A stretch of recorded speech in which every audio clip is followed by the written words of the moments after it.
So from Dublin, Ireland, this Friday, Bellator 275 in the main event. It is for the middleweight championship. Gegard Mousasi and the number one contender in Bellator, of course, at 185, Austin Vanderford. It is a 13-fight card. The co-main event is now off. So the new co-main event will now be Kavanagh taking on McCourt. If McCourt wins, probably she'll be next in line for the championship, even though I don't really want to see her fight Cyborg, but that's probably what they're going to do. So that is our Bellator card this weekend, of course, from Dublin, Ireland. And folks, if you are new to the channel, make sure that subscribe button down below for some more MMA content here on the channel, because yesterday we posted our UFC Fight Night predictions as well. Islam Makhachev and Bobby Green in the main event. Maybe a title shot on the line. We'll see, but that video went out yesterday. Link is in the description down below. So we're starting off here with, I guess, the first four fights of the night. I'm going to go first here. I don't think it's going to be the first fight, but still, Daniel Skatizi and Vladimir Tokov. We're going to be taking Tokov by decision in this one. All around, just like his game more than Skatizi. He lost his last fight to Chris Gonzalez in Bellator at Bellator 244 back in the summer of 2020, but still Tokov looked good before that, picking up 2 wins by unanimous decision. Not really sold on Skatizi yet. I mean, he's 11-5. He's been around for a while. I believe he won his last fight in Bellator. Yeah, he beat Brian Hoy by unanimous decision, and then before they beat Gavin Hughes on the Euro Series as well. But still, all around, I like the game out of Vladimir more, so I'm going to take him by decision. One of the closer fights, though, on the undercard, and there's going to be another one out of these 4 fights that I think is a pretty close fight. But next, we got Lee Hammond taking on Jamie Hay. Going to take Hammond to pick up the win by decision. All around, just think he's the better fighter in this one, coming into this one with a record of 1-0. Again, both guys pretty young in their career, because Hay, I believe, was 2-0. But Hammond did have a very long amateur career that went 19 fights. His first fight as a professional was just last year, and he won. It was on Heroes Fight League. He won by KO in that fight in November. As for Jamie Hay, he is 2-0, hasn't fought yet in Bellator. The thing is, you look at his record, his first fight was against a guy who was 0-7. He won by knockout in 10 seconds. And in the second fight, he beat a guy who was 0-5 in Liam Gregory by heel hook pretty early in the fight as well. He hasn't faced an opponent now in the professional ranks who has a win. So Lee Hammond will be the first guy he takes on that has a actual record and who actually has won a fight in professional MMA. So I'm going to take Hammond. It's really a toss-up fight, though. Early on the card's the first fight. I'm going to take Hammond, though, by decision. Next up, we've got Scott Peterson and Nathan Kelly. Going to be taking Kelly in this fight. I'm going to take him by first-round KO. He is 3-2. Peterson's 1-2. Don't know much about either guy, really. Kelly, though, I know is coming off that win over Shamrock. He won by KO early in that one in Clan Wars 42. Not the best record outside of Bellator. He is 3-2, but Peterson isn't great in his own right. He's 1-2, coming off a loss to Nick Bagley in Cage Warriors. He's fought all 3 of his pro fights in Cage Warriors. He is 1-2, winning the middle one against Marcus Lewis by rear naked choke. First 2 fights, though, were against guys making the professional debuts, and then Bagley in the third fight for Peterson was 1-0. Of course, Peterson losing that one by rear naked choke. I think Kelly's a better striker, honestly. I think he's going to come out there, try to score a quick knockout like he did 2 fights against Roger Lopez, winning in only 9 seconds. So that's why I do like Kelly in that one. And our final fight here out of the first 4, I think it's the closest one again on this page right now, but Gokhan Sarikam is very good. You saw his last fight winning at Bellator 270. Came in there against an opponent who maybe is not the best in Charlie Milner. I mean, he was 7-1 going to that one, but Sarikam came in there, immediately leg kick, dropped him, and then went for a takedown, got the takedown, ground and pound. Fight was over in 15 seconds. I mean, the man's explosive. He's got really good wrestling coming out of Istanbul, Turkey. Really good wrestling. His leg kicks are good too, as you saw in the fight against Milner, really chopping him down. And it was really Sarikam's first real test in Bellator. I mean, I know he had a couple fights before that, and actually he lost to Steve Mowry, which he got Kamord in the second round, but it was a really good win for him against a guy who's 7-1. Taking on Kirill Sididlikov. I mean, he's alright. He's been around. He's taken on some really good fighters in his career. He took on a guy, of course, in Chris Barnett a couple fights ago in Ryzen. He's been around, fought in Fight Nights Global as well. Took on Sergey Pavlovich as well. Lost that one by a knockout in the first round. He's 2-1 in Bellator, coming back, beating Domingo Barros, and then won his last fight at Bellator 269 at Fedor and Tim Johnson as well. The thing is, I just don't think he can compete with Sarikam. I think Sarikam's, looking really good recently, and the wrestling's going to be huge. I like Sarikam to go in there, pick up a really quick win. I think he's going to go in there, give this fight to the ground, work on his ground and pound, and finish the fight. So that's why I got Sarikam by first round TKO. Now we've got the professional MMA debut of Dara Kelly taking on Junior Morgan. Morgan's 36, 13 years. Kelly's elder in this one, but I mean, Dara Kelly's one of the more hyped up amateur fighters. He was undefeated as an amateur. He went 9-0, I do believe, coming in his first fight at Bellator here against Junior Morgan, a guy who, I mean, he's 3-0, sure, but look at the guys he's fought. He hasn't fought professionally in 3 years, and his wins are against guys 1-4, 0-3, 0-1. Kelly's got a really good ground game. I watched this fight the second fight against Carl Gallagher, where he wins in the third round for the Clan Wars 145-pound championship. Of course, it's an amateur fight, but still very good on the ground that fight. And Kelly's, a ground specialist. And if he can get Junior Morgan to the ground, which I think he's definitely going to be able to, it's going to be just night over for Junior Morgan. I think Kelly's going to come in here, land a takedown, get this fight to the ground any way possible. He'll submit Junior Morgan, and it probably won't be all that long. So I think Dark Kelly's going to come in there, quick submission, night over, first round sub for Kelly. Now at strawweight, we have got Danny McCormack taking on Stephanie Page. McCormack is a pretty big favorite in this one for a good reason. She's 5-0 so far in her professional career, fighting out of Dublin, Ireland. She won her first fight Bellator at Bellator 270, finishing the fight in the third round with ground and pound. She's a minus 625 favorite going into that fight, again for a good reason. Before that, picking up wins in Bellator as well, 3 straight before fighting in NFC 4. But yeah, she's 4-0 in Bellator, taking on Stephanie Page, who had her first fight in Bellator back at Bellator 269. That was that Fedor and Tim Johnson card. She lost by unanimous decision in that one, and before that lost her fight before her Bellator debut by split decision.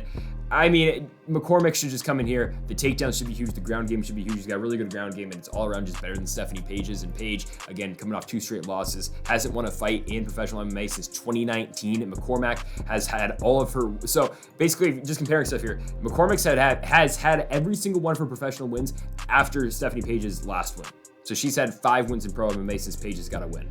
So all day, Danny McCormack going to come in here at home. She's going to go in there. I think she's going to dominate on the ground. She'll probably pick up a finish, but we're going to go safe pick here by decision, even though I would not be surprised if McCormack comes in here and gets the finish. Now we've got Davy Gallon taking on Charlie Leary. This should be all Davy Gallon in this fight. I mean, you saw his last fight against Kane Musa, winning it by unanimous decision. He was on the road basically in that fight. Musa was at home in London. And as an underdog, Davy Gallon came in there and picked up the win. His ground game is really good. His striking ever improving as well. Shocked a lot of people in that fight because Musa was a minus 200 favorite, give or take. On the other side, coming back for Gallon, battle plus 180. Yeah, just a good one for Davy Gallon in that one. He's 19-7-2, picking up 3 straight wins, of course, before that Musa fight, beating Ross Pearson. Got him with a rolling thunder kick in the third round. And of course, that was Ross Pearson's first fight outside the UFC. I think, is he doing boxing now? I think, right? I think Ross Pearson's doing boxing now, but Gallon came in there, knocked him out. He's taking on Charlie Leary, a guy who's old. He's like 39 years old. He's been around for a while in Bellator. His first fight was at Bellator 200 back in 2018, beating Tom Green.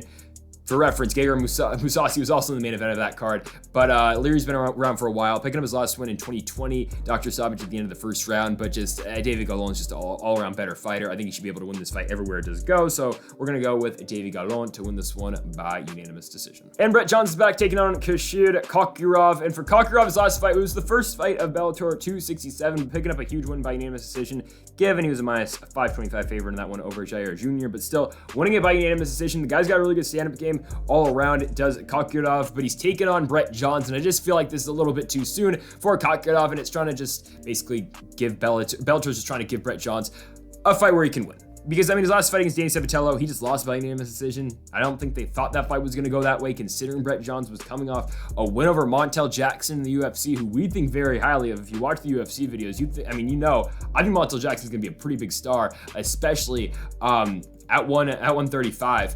Brett Johnson came in there, beat Montel Jackson, beat Tony Gravely, who, I mean, Tony Gravely is just... It's Tony Gravely. I don't know. I mean, he somehow beat Simon Oliveira. We picked Oliveira, didn't go our way. But, I mean, Brett Johnson's the guy who's fighting Aljamain Sterling, who's fighting Pedro Munoz. Those two guys are in the top 5, or top 10 kind of Pedro Munoz. Aljamain Sterling is the champion. He's arguably the best 135-pounder in the world. I get it. Piotr Jan probably is, but still, Sterling's in the top 2, and Brett Johns did go 3 rounds with them. All around, Brett Johns, though, was a good fighter. He's 15-0 going to the Aljo fight, losing it. But if you go back to the Aljamain fight, Brett Johnson was the favorite in that fight. He was expected to win that fight. Now, the Munoz fight, he did lose, and he was the underdog. But still, he lost to Savatello. He's taking on Kakhorov here, who is a good fighter. He's got a solid stand-up game, but if we're being real here, Brett Johns should be getting back on track with a victory here. I mean, I don't think he's going to lose to Kakhorov in this one. He's 17-3. Yes, he's had 3 losses, and he's lost 3 out of his last 5. But again, 2 of those losses are Sterling and Munoz. Just had a bad fight against Savatello. I think he's going to come in here. I think he's going to beat Kakhorov. I think it will be a 30-27 victory for Brett Johns, getting back on track here on Friday. Absolute lock of the night right here. I mean, it's kicking off the main card. Jornel Lugo taking on Brian Moore. They're doing this for a reason. Moore's going to be the hometown guy, obviously. He's 34 years old, fighting out of Ireland. But Jornel Lugo is a very damn good. Fighting, of course, out of the USA. Lugo's picked up back-to-back wins in Bellator, 3 straight wins in Bellator, but the last 2 very impressive wins over Caspel, and then Keith Lee most recently with a rear naked choke in the first round. Keith Lee, not the professional wrestler in AEW, but the Bellator fighter Keith Lee is pretty damn good. I mean, this guy had a somewhat competitive fight with Rufi and Stotts, even though Stotts was pretty much dominating towards the end of that fight, but still, Lee went 3 rounds with the guy in Stotts who should be challenging for the Bellator Championship next. He's not, but he's going to be in the Grand Prix. But Keith Lee's a solid guy, and Jordan Lugo came in there, beat him, and subs him in the first round. Brian Moore, I mean, he's had some fights in Bellator in the past. He's been around for a very long time. He's been in Bellator since 2016, losing to Daniel Whitechill in his first fight. He lost to AJ McKee after that. I mean, he's taken on some good guys, don't get me wrong, but this is the reason. They know what they're doing here. They're putting Jordan Lugo against Moore to try to boost Lugo's name, taking on a guy who has been around the promotion for a while, but still, I think Lugo's just the all-around better fighter. Moore is tough, and he's been in there again with guys like McKee, with Whitechill. Now, he got subbed by both those guys, and Lugo's ground game is pretty good, so maybe Jordan Lugo will get a submission, but I'm going to go safe pick here. I think Jordan Lugo is going to come in there, just dominate this fight from pillar to post. I like Jordan Lugo to win this fight in the main card opener. He's going to go beat Brian Moore, and he's going to get it done by decision. And now we've got Magomedsharipov taking on Jose Sanchez. Obviously, Magomedsharipov being the brother of Zabit Magomedsharipov, and just a real quick side note, I miss watching Zabit fight, not gonna lie. I rewatched this fight the other day against Kyle Bochniak. Tremendous fight from UFC 223 that I kind of forgot about. Bochniak's just kind of walking Zabit down. Obviously, Zabit's winning the fight, but Bochniak just kind of refuses to go away, and I kind of miss watching Zabit fight, because after the fight, he caught out Yair Rodriguez. The fight never happened. And then he still beat Brandon Davis after that, beat Jeremy Stevens, beat Cater, and he's been gone ever since. I don't know. Is he coming back? I don't know when Zabit's coming back, if he is or not. But his brother here in Kasan at Magomedsharipov is 6-0, coming off his last win. His first win in Bellator was over Jonathan Kuros, winning by a ground and pound TKO in the second round. Again, Magomedsharipov is undefeated, tremendous ground game, and he's taking on Jose Sanchez, who is making his Bellator debut in this one. Sanchez is 11-1. When you really look at his record, he hasn't really fought anybody yet. Like, seriously, the only real guy that he has fought is his last fight, losing to Felipe Maya, a fighter who at the time was 9-4, now is 10-5, losing at, I do believe, what was the promotion called? It was EPF 1. Okay, it's a Spanish promotion that hasn't had a card since, so it was on their only card, and Jose Sanchez went there and lost by guillotine choke in the first round. I mean, Bellator knows what they're doing. I mean, they gave Magomedsharipov a fighter who's 3-4 in his first fight in Bellator. They're now giving him a guy who has a good record, who hasn't really fought anybody. It should be all Magomedsharipov in this one. It should be, I mean, he should just dominate on the ground in this one against Jose Sanchez, considering Sanchez just got subbed in his last fight as well in the first round against a guy who is nothing special really in Maya. So I think this is going to be all day. Kasan Magomedsharipov, he's going to go in there, he's going to submit and take down Jose Sanchez pretty early. I'm going to go second round. You could definitely see it in the first, but we're going to go with the 21-year-old fighting out of Dagestan in Kasan Magomedsharipov. Now we've got Ciaran Clarke taking on Abu Tounkara. For Tounkara, I mean, he's 7-2. He's won 3 out of his last 5. But again, these are, you know, outside of Bellator and regional European promotions. But for Tounkara, again, losing his last fight late in 2021, losing the fight by knockout in the first round at Super League MMA 2. His last win comes in May of 2021. It was a win over a guy who was 19, 26-2, and he won it by injury. I mean, okay. Tounkara really hasn't fought anybody. He's really unproven, which could surprise some people. If, you know, it definitely could surprise Ciaran Clarke in this one, because we really don't know how good Tounkara is, even though he's losing to guys that maybe he should be beating if he's taking on a guy in Ciaran Clarke. But when you look at Clarke, again, he's 4-0. All 4 of those wins do come in the Bellator cage. He's taken on some good opponents as well. I mean, his third fight in Bellator was against Gene Nadoy. Fighter at the time was undefeated, or no, he's 8-1 at the time, and then he beat Jordan Barton in his last fight as well. Fighter who was 6-1, beat him by rear naked choke at Bellator 270. Yeah, Ciaran Clarke's good. Again, hometown guy, fighting out of SBG, of course, in Ireland. It should be all Ciaran Clarke in this one. Again, Bellator does these fights a lot. It's a fight to hype up the guy that they want to promote. It's obviously Clarke fighting at home. He should go in there and absolutely dominate Tounkara.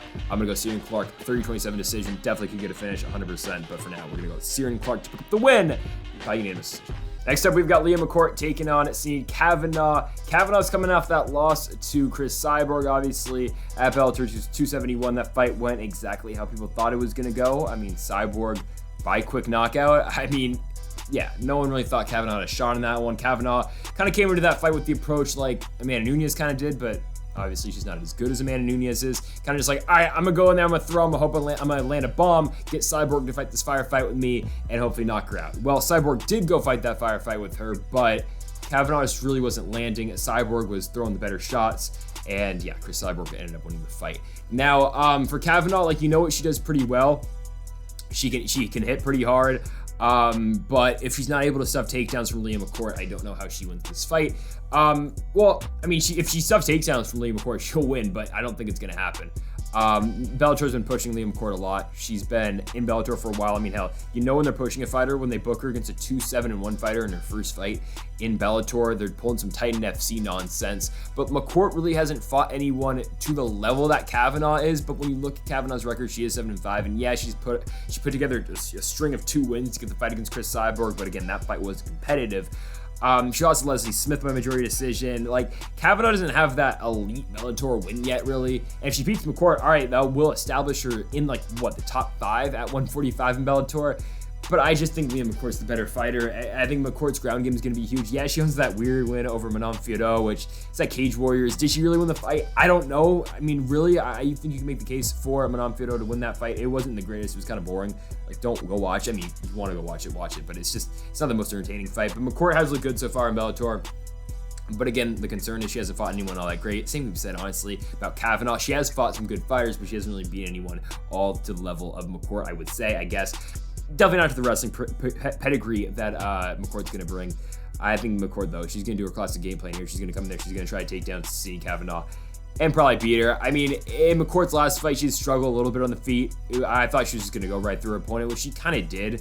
She still won it by unanimous decision, but I'm not sold on McCourt yet. I'm not, and I don't want to see her fight Chris Cyborg, but I feel like that's what they're going to do. If they come back to the UK or Europe, I guess, in general, I feel like they're going to do that, but I don't know. I think McCourt should beat Kavanagh. No one's touching Cyborg, though, in this division.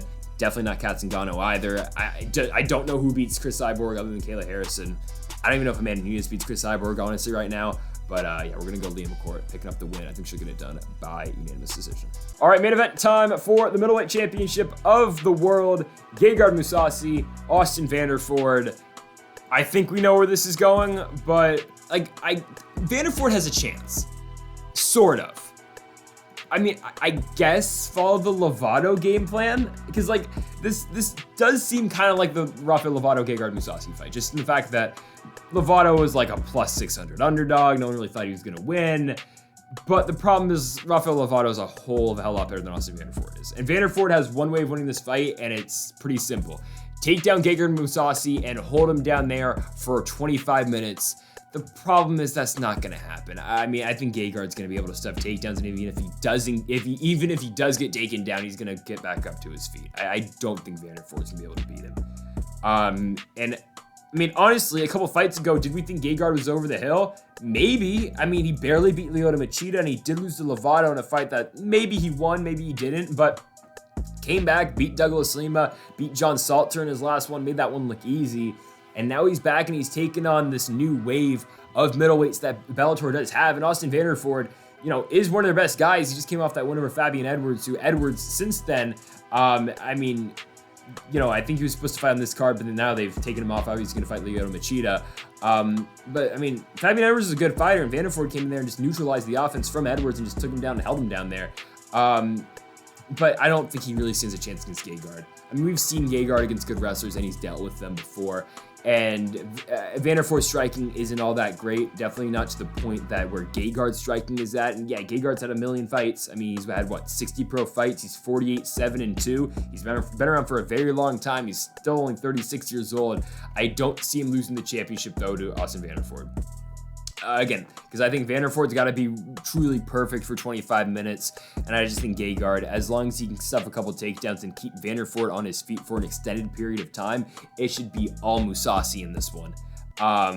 Like, maybe Vanderford will have his moments, and maybe yeah, he will take down Gegard from time to time, but I think Gegard will be able to pop back up to his feet, and I mean, that's where we're going to go with Gegard Mousasi with a third-round TKO finish. I could see it earlier, 100%, because, again, you look at Vanderford's record, he hasn't fought anyone to the pedigree or to the level that Gegard is. I mean, sure, okay, Fabian Edwards is a good fighter, but Edwards was coming off a loss going to the Vanderford fight. He lost his fight before Austin Vanderford, And like Gegard, look at the guys Gegard loses to. I mean, Lovato, he had a close fight, lost. Before that, you got to go way back where he got, surprised by Uriah Hall, but he came back and avenged that loss, beating Uriah Hall in 2016. Hell, the guy beat Chris Weidman when Weidman was still, pre-washed up Weidman. And I know the stoppage of that fight was controversial and all that, but Mousasi's been tremendous since heading to Bellator. The only loss again is Rafael Lovato. He came back, beat Machida, beat Lima, beat Salter. I think it's going to be all Gegard in this one. He's going to go in there. He'll beat Austin Vanderford, and I think he'll get it done with a third-round TKO win. Picking up his 49th win in professional MMA. My goodness, Gegard Mousasi will not stop going. But Austin Vanderford is not going to be the guy to end this Gegard second run with the Bellator Middleweight Championship. And folks, that'll do it here for our Bellator 275 preview and predictions video here, of course, this Friday night, or I guess Friday afternoon here in the States. But for this card in Dublin, Ireland. No Bellator, I believe, after this for about, I think, 3 weeks. 3 weeks until that card in St. Louis for Bellator 276. We'll be back for that one. But for now, Gegard and Vanderford in the main event, going with Mousasi to retain the gold. So again, folks, thank you for watching. Make sure to hit that like button down below if you did enjoy the video and you want to see more Bellator coming up in March. And make sure to go check out the UFC video as well. Main event, Islam Makhachev and Bobby Green. Thank you all for watching, folks. Make sure that subscribe button down below for more. And Mamba forever.